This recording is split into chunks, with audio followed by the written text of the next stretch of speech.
Yes, yes, yes. That is the vibration that opens up everything in the universe to make everything possible. It makes the impossible very, very accessible.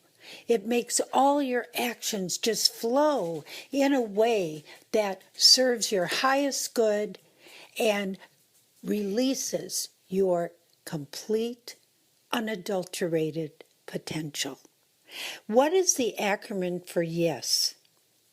The Y is yearning. E, expressed sacredly. Yes, the acronym is yearning expressed sacredly. And I like to add that in the sacred is a serendipitousness. There's a spontaneous, magical way that things happen. And you are the source of that happening. So in the yes, we talk about the yearning. It's the yearning to be fulfilled. It's the yearning that is inside of you. It's the DNA imprint that you were born with. It isn't always clear to you initially. It just keeps prodding you on. And as this yearning continues, it becomes more clear when you learn the Socratic ability to ask the right questions, which begin with the simple, who am I? Where am I? I'm here. Why am I here? And where am I going? So with this yearning, the yearning also takes on not only the larger picture of where we are as a human following a destiny from birth through our life to those final moments we call death and beyond. That yearning is our destiny. And within each chapter of that destiny, within each day, hour, moment of that destiny, there also are yearnings that are practical. We then have our practical daily lives, our daily chores, our daily relationships, whether it's with ourself, our family, our friends, our cohorts, relationships to events that happen in our life. We then have to look at a whole picture of problem solving, which we like to call solution finding, and actuating action. This actuation of action is an authentic process, and it comes with knowing how to approach your life's queries. Once again, your life's yearnings. And these yearnings sometimes are practical. As we just said, they're problem-solving daily things in the realms of your financials, and as we mentioned, your relationships, in your work life, in your health, in all the things that go around this circle, which really is a spiral of your life. So as this yearning continues and we start exploring our Socratic questioning, what is that? Socrates said that the answer lies in the question.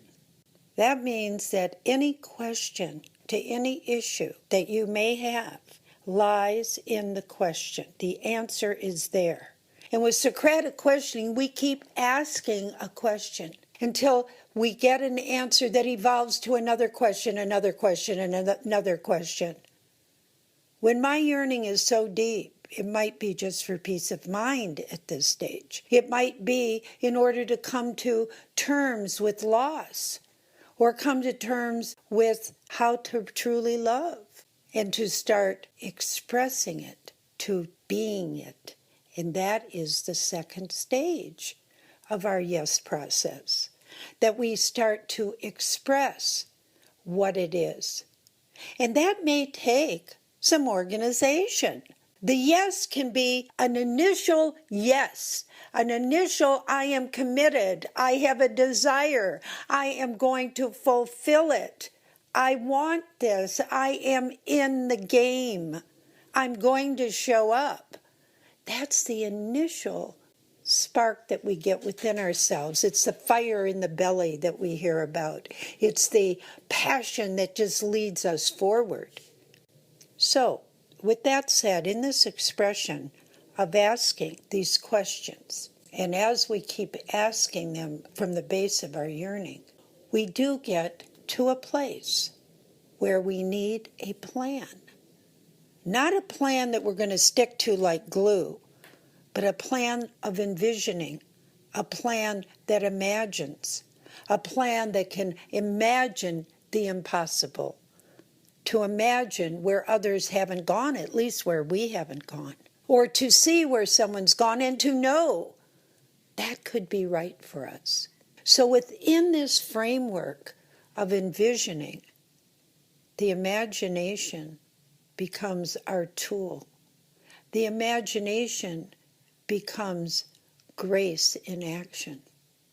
The imagination, what we can envision, what we can feel is right, what we intuit is correct. Out of that intuition, out of the knowing of it's okay to explore, it's okay to have an adventure, we don't have to be right, we have to be in the pattern of growth. And in that pattern of growth is where, as we're expressing, we're also allowing new ideas, new patterns, new perceptions to form. So we have to have a willingness to let go, a willingness to be the great one that we are, to be able to change, to spin on a dime, to flow with the wind. There's warm winds, there's freezing cold winds, there's gusty winds, there's winds of change. And those winds of change bring us to a fuller expression of who we are. And as we let go of the hurts and the pains that come along with this, because we cannot, once we're going, we can't just stop. We could use all our might of resistance. But that yearning never goes away. That yearning remains. That yearning is the truth of who we truly are. And it will never abandon us. And we can learn the techniques of expression. We talk about our journaling. Yes, we can journal a new story. We can journal our fears. We can journal our pain. We can journal our dreams. We can journal a new story of our life. And as we journal, which is a great practice, along with taking a pause every day in this expression, taking a pause just to go quiet, just to absorb ourselves in the silence, to absorb ourselves in where we truly are at that given moment. And that's when we can ask another question. Can you show me what I don't know? Can you guide me? Can you show me the joy of where I am? And what's so great about this expression and the continuance yearning is that when we tune into the self, we will know instantly when we get quiet and we ask that question, either our vibration will rise and it will say yes, or it will drop into a coldness, into a detachment that might be a no. So we can then question from there, what is this fear that I'm feeling a no?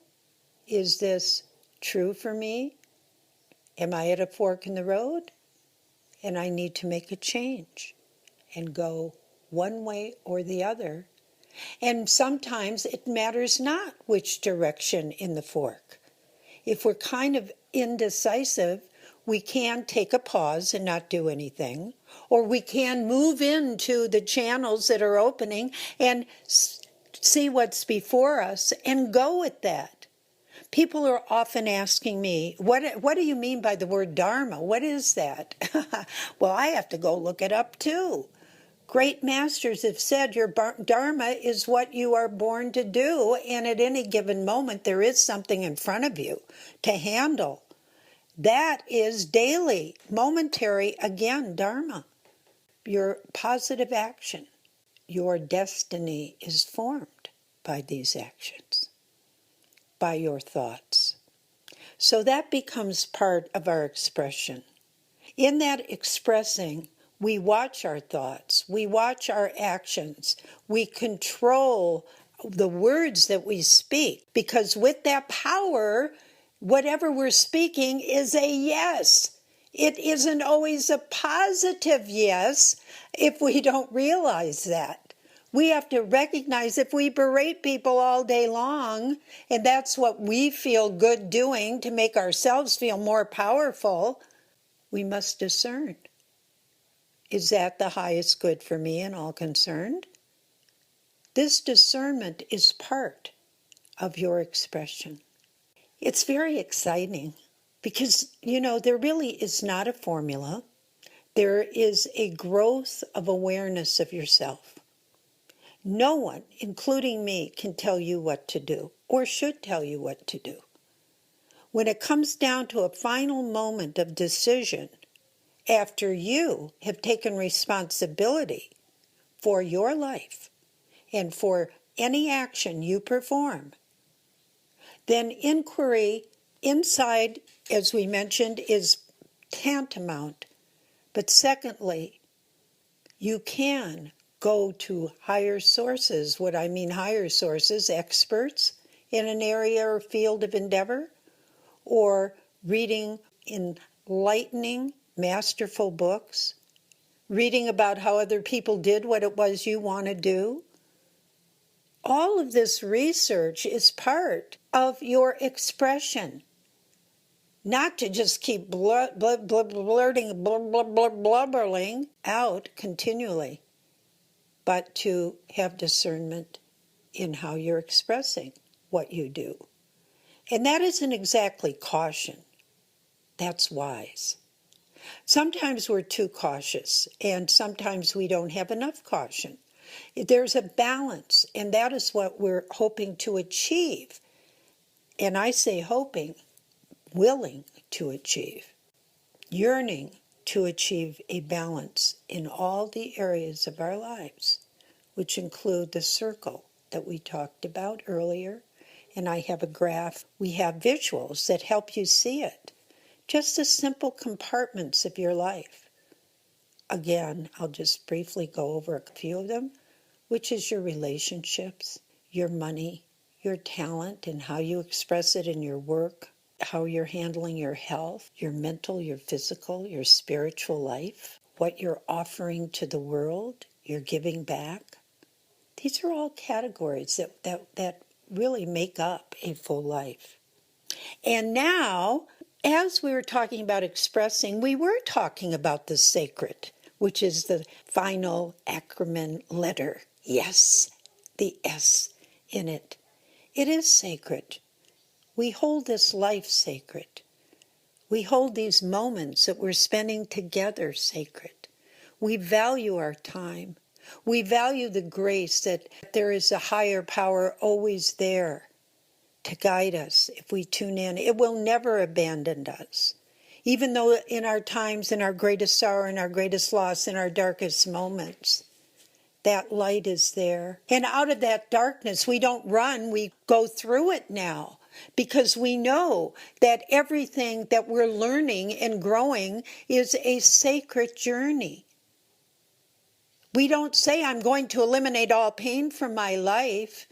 I'm going to learn to embrace this. Everything given, everything I see in the world, there goes I.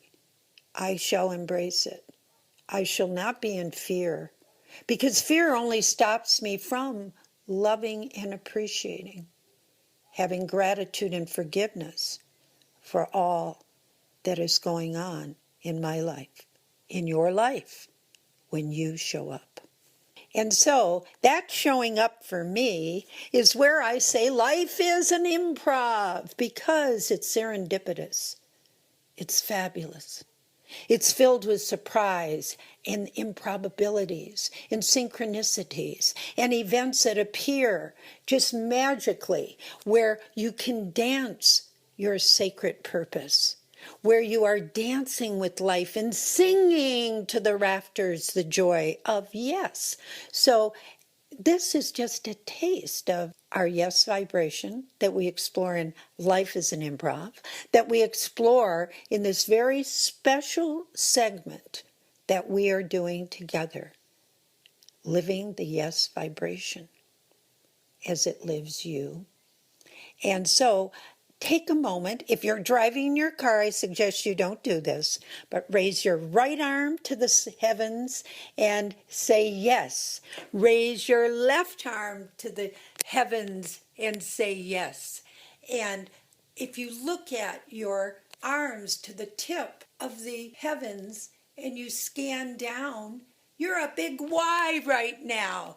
Your arms and your body anchoring into the Mother Earth, that energy is the why. It's the yes. It's the fulfillment of who and what you truly are. So this is like a yogic pose that you can do with arms stretched wide up above your head as far as you can go, allowing that possibility to enter you fully with gratitude, with love.